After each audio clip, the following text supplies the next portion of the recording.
विनेश फोगाट के चुनाव लड़ने के ऐलान और कांग्रेस में शामिल होने के बाद और जब से उन्हें प्रत्याशी बनाया गया है, ब्रजभूषण शरण सिंह एक्टिव हो गए हैं और अब लगातार वो हमले पे हमला कर रहे हैं। उन्होंने कहा कि ये पूरा प्रपंच रचा गया था मुझे फंसाने के लिए और उन्होंने कांग्रेस को जिम्मेदार ठहराया है कि कांग्रेस इस पूरे मामले के पीछे थी।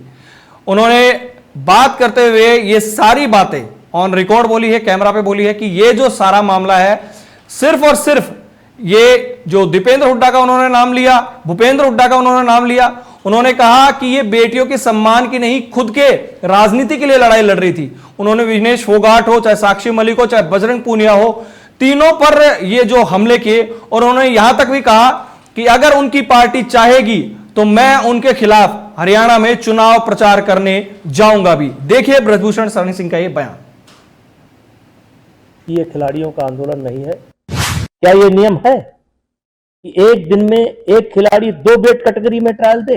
आप कुश्ती जीत करके नहीं गई थी, आप चीटिंग करके गई थी, जूनियर खिलाड़ियों का हक मार करके गई थी। 18 जनवरी को जब जंतर मंतर पर 2023 में धरना प्रारंभ हुआ था तो मैंने पहले दिन कहा था कि ये खिलाड़ियों का आंदोलन नहीं है, इसके पीछे कांग्रेस है, विशेष करके भूपेंद्र हुड्डा, दीपेंद्र हुड्डा, प्रियंका जी, राहुल जी, ये कांग्रेस का आंदोलन है। और आज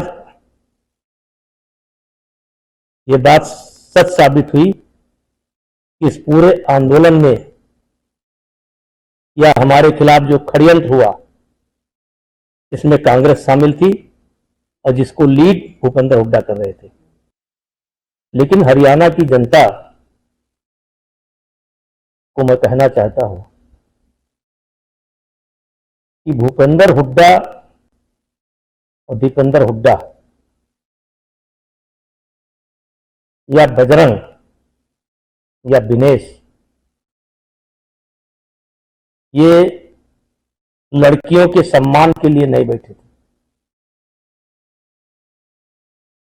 इनके इस घटना से हरियाणा की बेटियों को शर्मिंदगी का सामना करना पड़ रहा है।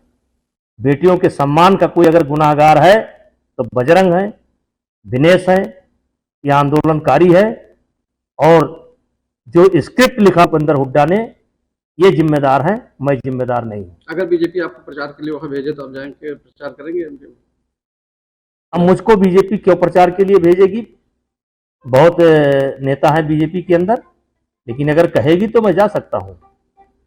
चुनाव में कितना असर उनका होगा, क्या लगता है? देखिए, एक दिन कांग्रेस को पछताना पड़ेगा, एक दिन कांग्रेस को पछताना पड़ेगा। नेताजी, क्या लगता है आपको, जिस तरीके से साक्षी मलिक ने ये कहा कि वो उनके विचार में पार्टी ज्वाइन कर रहे हैं, लेकिन मुझे लगता है कि त्याग कर देना चाहिए, क्या आपस में कुछ उस तरीके से देख के कि मतभेद हुआ, नहीं मिला?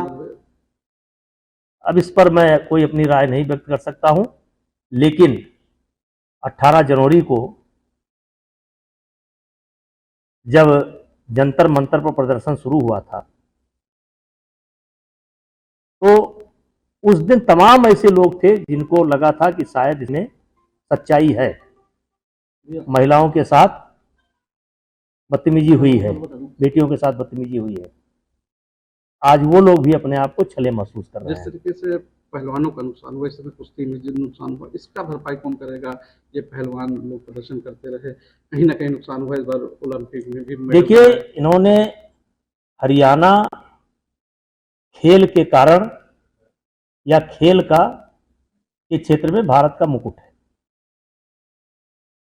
और जिस तरीके से इन्होंने लगभग 2.25 साल तक कुश्ती की गद्दी को एक तरीके से ठप कर दिया। और क्या यह सत्य नहीं है कि एशिया चैंपियनशिप में, एशियन गेम्स में बजरंग बिना ट्रायल के गए थे? क्या यह सत्य नहीं है? मैं खुद पूछना चाहता हूं, कुश्ती के जो जानकार हैं उनसे पूछना चाहता हूं, विनेश फोगाट से पूछना चाहता हूं कि क्या एक खिलाड़ी